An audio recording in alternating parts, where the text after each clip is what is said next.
Olá, muito boa noite a você. Eu sou Adalberto Piotto e seja bem-vindo ao Cenário Econômico pela TV Brasil, diretamente dos estúdios da B3, no centro da cidade de São Paulo. O FMI aumenta a expectativa de crescimento para o Brasil e o mundo. A projeção de elevação da economia mundial acontece às vésperas da abertura do Fórum Econômico de Davos, na Suíça. Mas a cúpula do Fórum faz um alerta: o crescimento da economia está desigual no planeta. Nunca na história o número de bilionários cresceu tanto e tão rápido como nos últimos anos. Só o Brasil tem 5 bilionários que juntos têm mais dinheiro que a metade mais pobre do país. A Previdência volta ao foco do debate. O Ministério da Fazenda divulgou o tamanho do déficit da Previdência em 2017, quase 20% mais do que no ano anterior. O cenário econômico começa agora. O Fundo Monetário Internacional revisou para cima sua estimativa do crescimento da economia brasileira para 2018. Os técnicos do FMI projetam uma elevação do Produto Interno Bruto deste ano para 1,9% do PIB, agora para 2018. Antes, o fundo também acreditava no avanço do PIB, mas um pouco menor, cerca de 1,5%, ou seja, o crescimento é de 0,4 ponto percentual a mais, o que evidentemente é um ponto positivo, extremamente importante para uma economia que está saindo de uma recessão em 2015 e 2016. A expectativa toda agora é justamente para o PIB do ano passado, que teve 3 trimestres positivos, e foram exatamente esses trimestres positivos de crescimento da economia que nos tiraram da recessão. O Fundo Monetário aposta num crescimento de 1,1%. Os números oficiais do PIB serão divulgados apenas em março pelo IBGE, que é exatamente o divulgador oficial que acompanha a economia oficialmente no país. Mas os sinais todos de vários indicadores, e a gente tem mostrado esses indicadores com frequência aqui no cenário econômico, mostram que o final do ano adicionou mais crescimento à economia.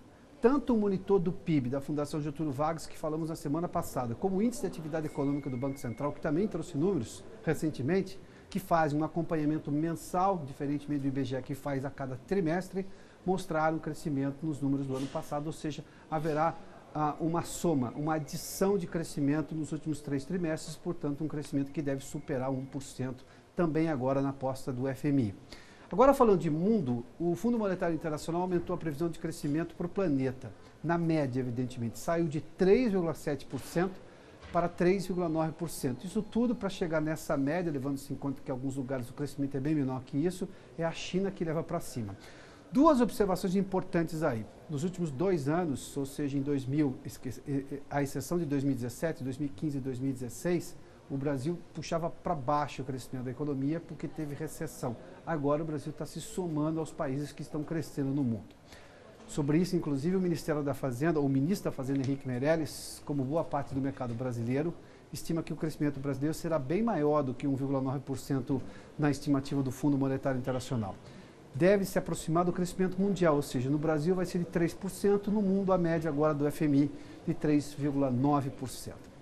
Mas agora tem um outro detalhe: o crescimento da economia é sim um fato positivo quando se olha para o sinal na frente dos números, e no Brasil também é positivo agora. O problema vem justamente na questão da distribuição dessa riqueza. O número de bilionários nunca cresceu tanto e tão rápido como agora. No caso só do Brasil, este mesmo estudo global revela que 5 brasileiros concentram a mesma riqueza que a metade da população mais pobre do país. A Vanessa Casalino tem mais detalhes de quem são esses bilionários brasileiros na redação da TV Brasil aqui em São Paulo. Vanessa, boa noite. Boa noite, Piotto. Boa noite a todos. Esse estudo que você falou sobre a desigualdade é de uma ONG britânica de combate à pobreza, Oxfam. Juntos, esses brasileiros concentram a mesma riqueza que os 100 milhões mais pobres, o equivalente à metade da população do país. A ONG divulgou os nomes deles: Jorge Paulo Liman, da 3G Capital, Joseph Safra, do Banco Safra, Marcel Herman Teles e Carlos Alberto Sicupira, os 2 da 3G Capital, e Eduardo Saverin, do Facebook. De acordo com o estudo, se esses bilionários gastassem R$1 milhão por dia, levariam mais de 30 anos para gastar tudo o que têm. Já os 5% mais ricos do país têm a mesma fatia de renda que os 95% restantes da população brasileira. Ainda segundo a pesquisa, os chamados super ricos, que correspondem a 0,1% da população do país, ganham em um mês o que ganha uma pessoa que ganha um salário mínimo, levaria 19 anos trabalhando para conseguir. E a desigualdade é ainda pior quando se considera gênero e raça. As mulheres só vão ganhar o mesmo salário que os homens em 2047 e os negros teriam a mesma renda que os brancos só em 2089. Em termos globais, o estudo revelou que os super ricos, cerca de 7 milhões de pessoas, ficaram com 82% da riqueza gerada no mundo em 2017 e que a metade mais pobre da população mundial não ficou com nada.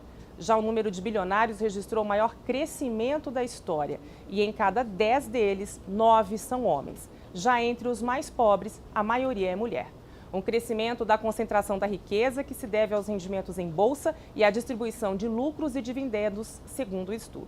Com tudo isso, no ano passado, a riqueza dos mais ricos aumentou em 762 bilhões de dólares.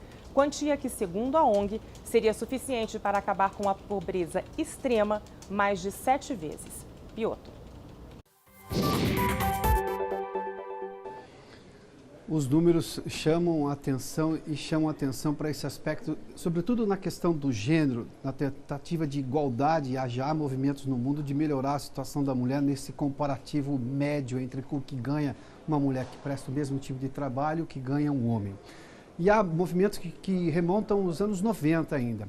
Aqui no estado de São Paulo, o governo do estado tinha, como tem no Brasil todo, até porque nós temos déficit habitacional no país todo, já havia um movimento que foi, na verdade, encampado pelo governador, na época o governador Mário Covas, que começou a distribuir, a registrar, quando distribuía uma casa, quando fazia a doação de uma casa, o mesmo financiamento altamente subsidiado para famílias mais pobres, começou a registrar a casa não no nome do marido, no nome do homem da casa, e sim no nome da mulher.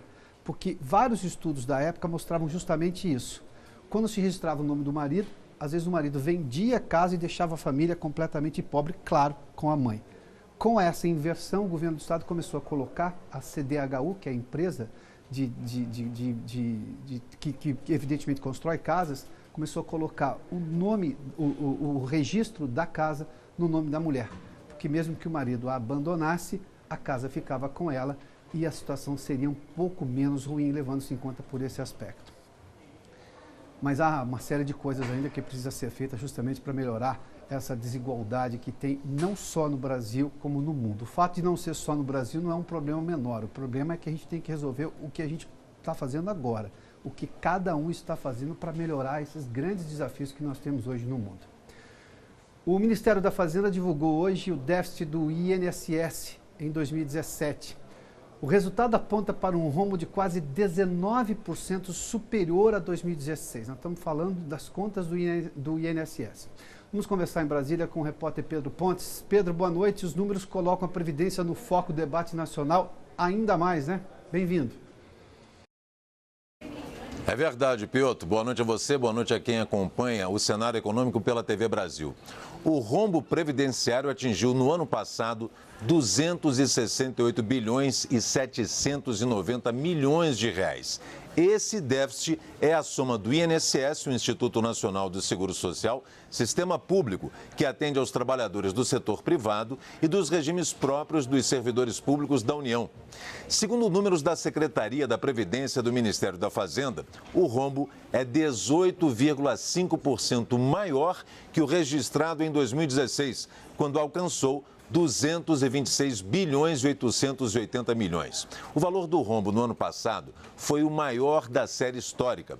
Somente no INSS, o prejuízo subiu de cerca de 150 bilhões em 2016, ou seja, 2,4% do PIB, para 182 bilhões e meio no ano passado, atingindo 2,8% do produto interno bruto, um crescimento de 21,8%.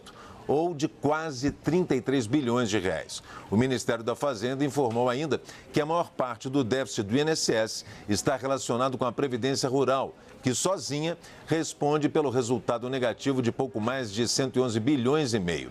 A Previdência dos Trabalhadores Urbanos também registrou déficit no ano passado de mais de 72 bilhões.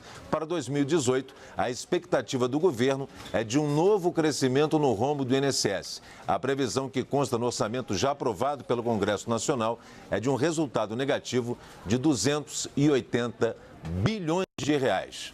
Piotr.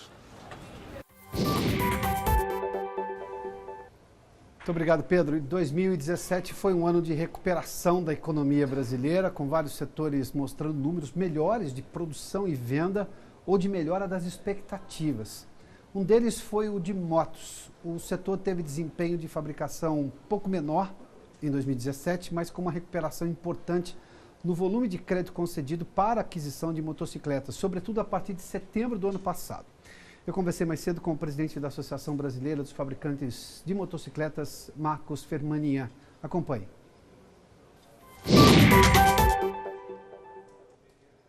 Marcos, bem-vindo aqui ao Cenário Econômico. Obrigado. A produção de motocicleta no país, se a gente levar em conta que 2017, para boa parte da economia, foi um ano de recuperação, levando-se em conta, claro, o drama que vivemos no final de 2014, 15 e 16, para esse setor também foi bom? Foi um momento de recuperação ou ainda há muito mais do que para avançar? Sem dúvida, a gente ainda tem muito a recuperar, mas o resultado de 2017, o segmento tem muito a celebrar, né? Primeiro porque a gente há muito tempo já não conseguia sequer empatar com o ano anterior, então o resultado da produção do ano 2017 foi muito próximo de 2016 e principalmente os resultados dos últimos meses do ano de 2017 foram muito alentadores, né? Com um ligeiro aquecimento da demanda da modalidade de financiamento, inclusive promovendo falta de produto de alguns modelos nas redes de concessionárias, e isso nos leva a acreditar num resultado ainda mais positivo para 2018. A falta de alguns modelos ocorreu quando em 2017? A gente sentiu isso a partir de setembro até dezembro. Ou seja, não podemos dizer que foi uma falta muito significativa, mas de alguma maneira o consumidor em alguns modelos ficou no compasso de espera da motocicleta chegar nas concessionárias. E quem é hoje o grande consumidor das motocicletas feitas no país? Qual é o modelo que tem realmente representatividade em produção e valor e que o modelo financiamento é extremamente importante? A grande fatia do nosso volume de negócios está nas motocicletas até 160 cilindradas. Esses modelos representam seguramente 80% do volume de produção total. Em outras palavras, das 883 mil unidades que foram produzidas no ano passado, 80% são motocicletas que são utilizadas pelos consumidores para o seu dia a dia, do ir e vir, e para aqueles que utilizam a motocicleta como prestadores de serviços, que são justamente a classe social que se encaixa nesse perfil da classe C, D e E, que mais demanda operações de crédito, por não ter o recurso à vista para a aquisição dos produtos. Bom, vamos fazer uma intersecção de dados aí. Se começou a melhorar o mercado em setembro, foi quando também a gente começou a ver de forma mais intensa a recuperação do emprego. Esse é o público que sem emprego não vai fazer compra alguma, quer dizer, não tem grande reserva, é isso? E precisa do emprego para fazer um financiamento também. Facilita na hora de conseguir um financiamento, não é? Talvez a empregabilidade seja um indicador que seja mais correlato com o nosso negócio. Quanto mais percepção o consumidor tiver de que ele vai manter o seu emprego ou que no futuro ele não vai perder o emprego, mais ele vai sentir a vontade para contrair uma operação de financiamento e aí vai aquecer a nossa demanda. Ou seja, mercado de trabalho aquecido, o setor de motos vai avançar. Certamente, o setor nosso está intimamente ligado ao indicador da empregabilidade, até muito mais do que o indicador, é a percepção do consumidor do futuro. Se ele perceber que a economia vai em ritmo de, ainda que seja lento o crescimento de aquecimento, ele já tem mais segurança de que a própria empregabilidade dele está assegurada. E aí ele começa a fazer um avanço nas compras financiadas e certamente o nosso produto é uma das prioridades porque em muitas cidades brasileiras a motocicleta se apresenta como o único veículo que se apresenta para o consumidor como baixo consumo de combustível e baixo custo de manutenção. É porque dependendo da cidade, você tem grandes distâncias e você, se a cidade for pequena no interior, você não tem acesso a transporte público. Absolutamente ausência de transporte público. Ou seja, a moto acaba sendo esse transporte, digamos, com baixo custo e grande versatilidade também. E baixa manutenção. Baixa manutenção, claro. Agora, o público nosso público, apesar de 80% ele está sediado nas motocicletas até 160 cilindradas, nós temos um universo muito grande de outros segmentos. Por exemplo, o setor também está celebrando o crescimento do segmento de scooter, que é um produto que vem crescendo essencialmente nos grandes centros, como aqui em São Paulo. Esse segmento foram comercializadas as concessionárias no ano de 2017 por volta de 58 mil unidades, o que representou 56% a mais em relação a 2016. Posso lhe fazer uma pergunta? Tem muito de crescimento de consumo feminino sobre scooter? Porque não raro eu vejo isso na cidade, de mulheres se locomovendo. A maior parte das scooters que eu vejo são mulheres, pelo menos no trânsito, naquele olhar informal, não é nada científico.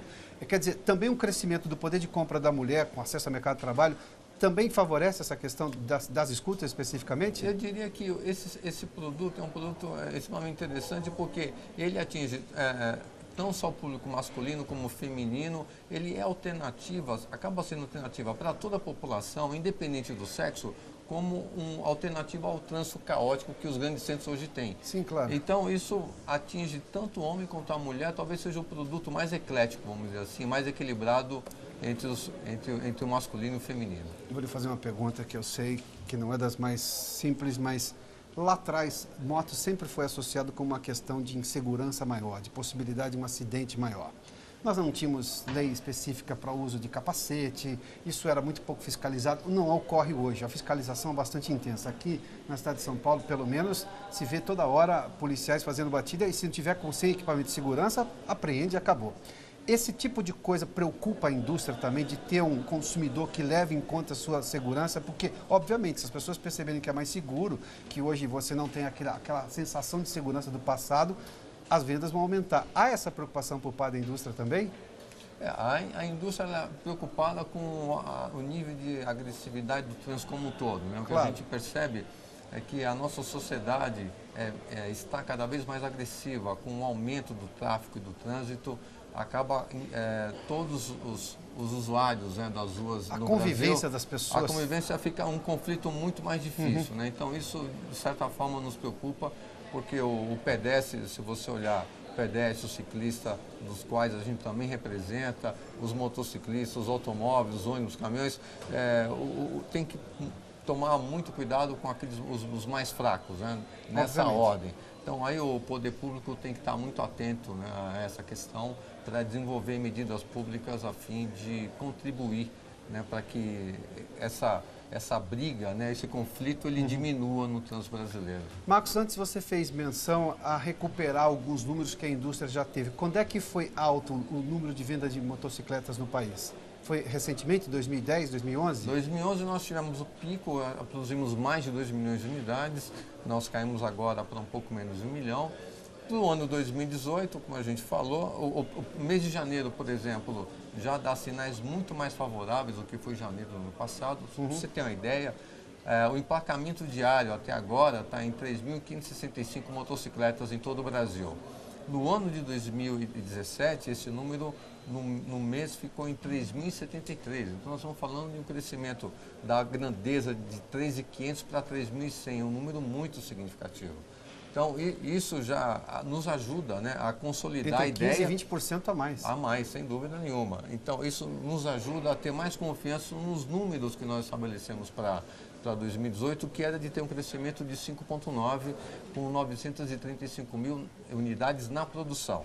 Ainda não estamos na casa do 1 milhão, mas quem sabe ao longo do ano esse mercado vai se consolidando, ainda há possibilidade de espaço, né, para a gente produzir mais unidades ainda em 2018. Marcos, nós travamos alguns debates aqui no cenário econômico sobre, se a gente olhar para o histórico da economia brasileira nos últimos 40 anos, foram de picos e vales. O problema não está no pico, evidentemente, aquela sensação de bem-estar social e econômico é gigantesco, mas quando a gente cai novamente, e nós estamos nos recuperando de um tombo gigantesco da economia, você cria um ambiente de pobreza muito grande, ou seja, dificuldade de crédito, as pessoas demoram a recuperar o poder de compra e tudo mais. Quando você fez menção de que quando o sujeito tem a ideia de que ele vai continuar com o emprego, ele aposta no financiamento e, portanto, vai comprar, mesmo para as classes C e D, que você fez menção, que compra essas motos até 160 cilindradas, ou seja, a lógica de uma recuperação lenta, porém ascendente da economia, com longo prazo de crescimento, isso é positivo, então? Não tenho dúvida. Essa é a nossa expectativa.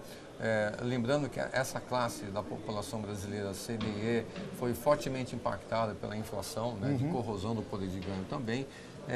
Teve uma ligeira melhora, especialmente no setor alimentos. A gente viu que a inflação nesse setor, ele teve, pelo menos esse ano, uma vantagem positiva, né, para essa faixa da população. Sim.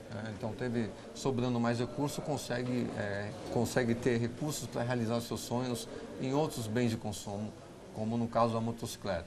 Fora isso, a gente sabe que para 2018 tem outros cenários aí que são sombrios, vamos dizer assim. Tem a Copa do Mundo, que dependendo do movimento pode impactar, a própria eleição, né, para esse ano, mas a gente não pode ficar trabalhando com conjecções, né? Principalmente porque, no caso da política, a gente não sabe ainda exatamente como é que isso vai se configurar. Nem se sabe o quadro que estará na cédula de uma forma... Se nós fôssemos esperar, sequer teríamos um plano de produção para 2018. Então, a gente tem que trabalhar dentro de uma expectativa. Está apostando no crescimento. Estamos apostando no crescimento. Marcos, muito obrigado pela gentileza de entrevistar com o cenário econômico. Sucesso. Obrigado. Até mais. E daqui a pouco os números do mercado financeiro, mais um dia de alta do Ibovespa, logo depois do intervalo.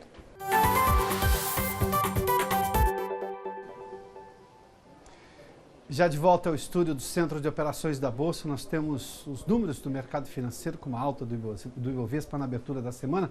Vamos lá, está ali o índice Ibovespa, uma alta de 0,56%.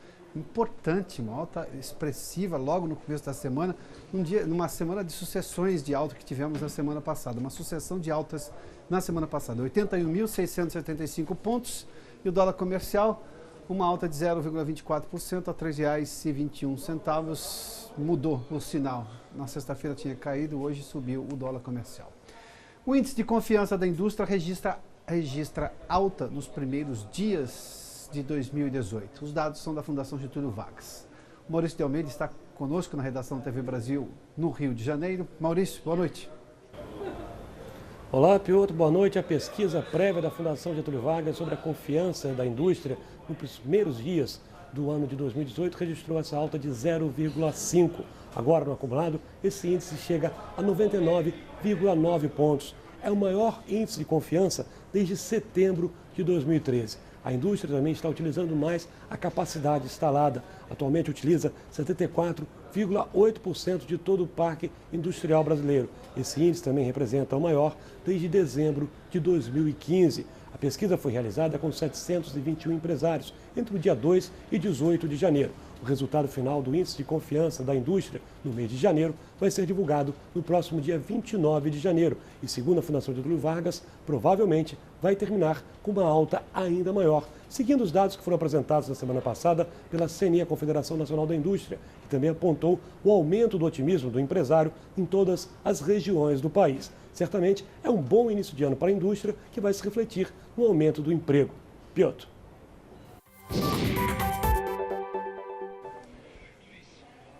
Muito obrigado, Maurício. Bom, e nós começamos esta semana com o anúncio de 4 recalls de produtos, motocicletas, automóveis e também pneus dessa vez.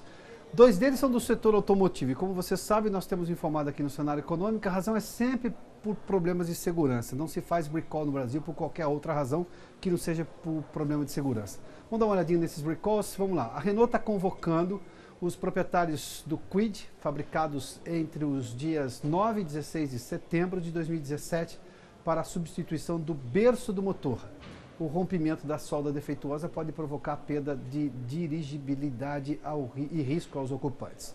A Honda está comunicando os proprietários dos modelos Fit e City, ano e modelo 2013, para a manutenção do insuflador do airbag. Uma falha nesse equipamento pode causar a projeção de fragmentos metálicos e causar, evidentemente, lesão nos passageiros. A Moto Honda da Amazônia está convocando os donos das motocicletas modelo GL 1800 Goldwing, produzidas entre o dia 21 de fevereiro e 8 de setembro de 2015, para a substituição do airbag. O modelo de luxo é equipado com itens de segurança e necessita da troca para que evite acidentes e, diferentemente dos carros, os riscos ainda são maiores aos ocupantes. E o último chamamento é da empresa fabricante de pneus Cooper Tire para os modelos Classic, Cooper CS1, Discovery ATR, Mastercraft AST e Starfire. Uma falha no composto da borracha pode causar ruído, dificuldade na dirigibilidade e até a perda do controle do veículo. Todas as informações você encontra no site do Procon, que você está vendo aí na tela, é procon.sp.gov.br. E detalhe, obviamente você pode entrar em contato com as montadoras, as fabricantes, para ter informações no detalhamento se o seu modelo faz parte desses que vão passar por esse recall. O Cenário Econômico termina aqui. Muito obrigado pela sua companhia, pela audiência. Boa noite. Até amanhã.